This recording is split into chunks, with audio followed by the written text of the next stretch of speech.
Hare Krishna.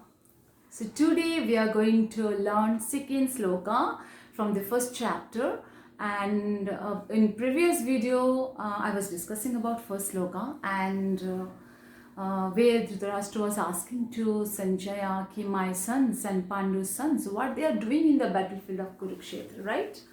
Now Sanjaya is ready to reply to Dhritarashtra. Before I start, I must offer the prayer to my Supreme Lord. Om Namo Shri Bhagavate Vasudevaya. Atah Prathama Adhyayah Arjuna Vishad Yoga. It's about Arjuna's Vishad, sorrow, lamentation. And second sloka goes like this. Sanjaya Uvacha Drishta tu Pandavanikam Vyudham Duryodhanastada Acharam Upasangamya Raja Vachanam Abrabit. The meaning is like this. Sanjay is telling to Dhritarashtra ki, O king, after looking over the army in the battlefield of Kurukshetra, your son Duryodhana went to his guru Dronacharya. Okay, after seeing the military formation of Pandavas, Duryodhana went to his guru Dronacharya and he spoke following words that we will be discussing mostly into the next video. Now, from this sloka actually, many more things are there to learn, but basically I'm going to talk about what is the important role of a teacher in our life, right? Being a teacher, what is my duty? Being a teacher, what is your duty? So even we can see when Arjuna was not ready to fight, if you see throughout the chapter, actually Arjuna was not ready to fight with his own relatives, brothers, kids, kins, his own Pitamaha Bhishma, own Guru Dronacharya, Kripacharya, many more were there. But here Lord Krishna was insisting him ki no, you stand up and fight against them. This is your duty. Being a Kshatriya, you have to fight. Why? Because we have to establish dharma, and you have to fight. You are going to fight just because we want to establish dharma. So here we can see even Dronacharya Guru Dronacharya also was giving the all support to the Kauravas. That's why we say ki Dronacharya is a dual conduct itself, a dual conduct, no, dual characteristic person. Okay, so how we will discuss into the next video. So what I'm going to speak about ki being a teacher, what should be our duty, right? So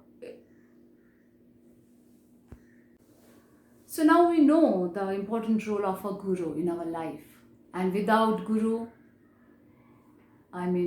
whatever the knowledge is imperfect, and guru only can give the perfect knowledge, transcendental knowledge, proper knowledge, right?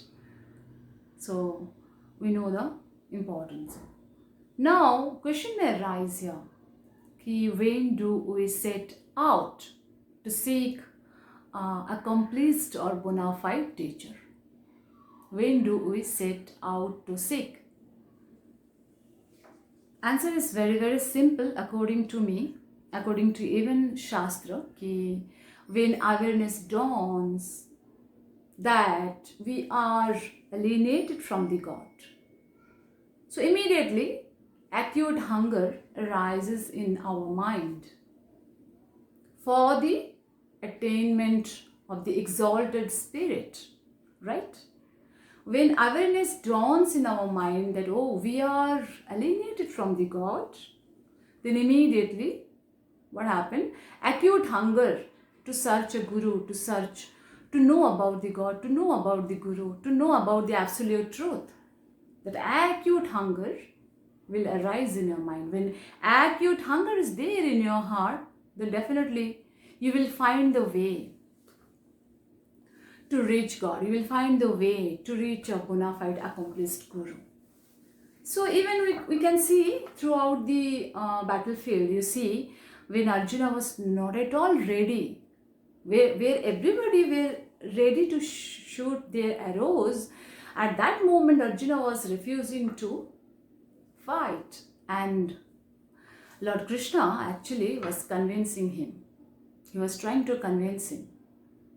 At this moment you have to stand and fight. He was giving all the instruction. Lord Krishna himself was giving to his best friend and to his best student, because two relationship you can see.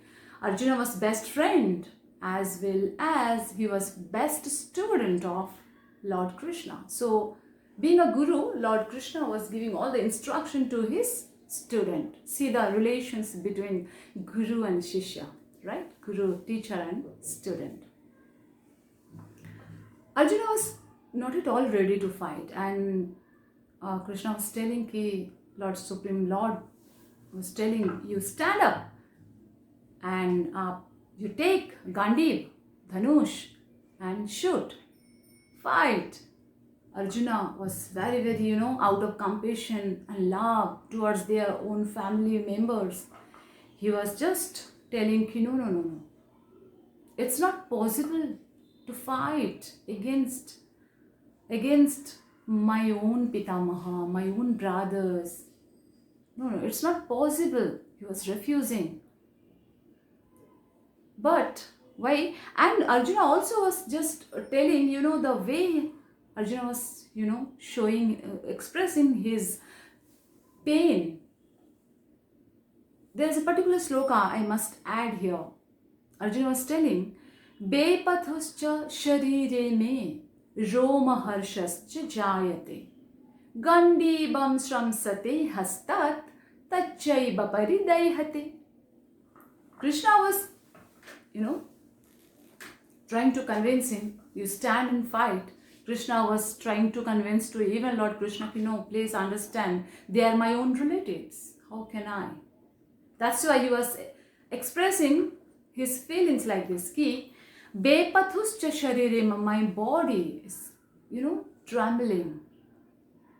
Roma harshascha jayate, my hair, you can see my hair standing on ends. Gandivam shramsate hastat, my Gandiv is sleeping from my hand. Right? Gandivam shramsate hastat tachaiva paridayhate, my skin is burning. So from this Bepathuscha sharire, from that sloka we can understand the real position of Arjuna, the mental and bodily condition of Arjuna, right? Also you can see from the second sloka what is the real position or mental status of Duryodhana, right? Duryodhana went to his guru, approached his guru when, after seeing the military formation, how and why? Because he has so much fear. After seeing the military formation, he was very much scared about the military formation which has been arranged by Pandavas. That's why he immediately went to his guru, to cautioning him, ki, please be careful. Though Duryodhana was a king, but because Guru Dronacharya was a commander-in-chief, that's why it is Duryodhana's duty to go to his own guru and discuss about the military formation, right? So from second sloka we clearly can see that Duryodhana was very much scared. Out of fear, he went to his guru, he approached his guru. He could not actually disguise his fear.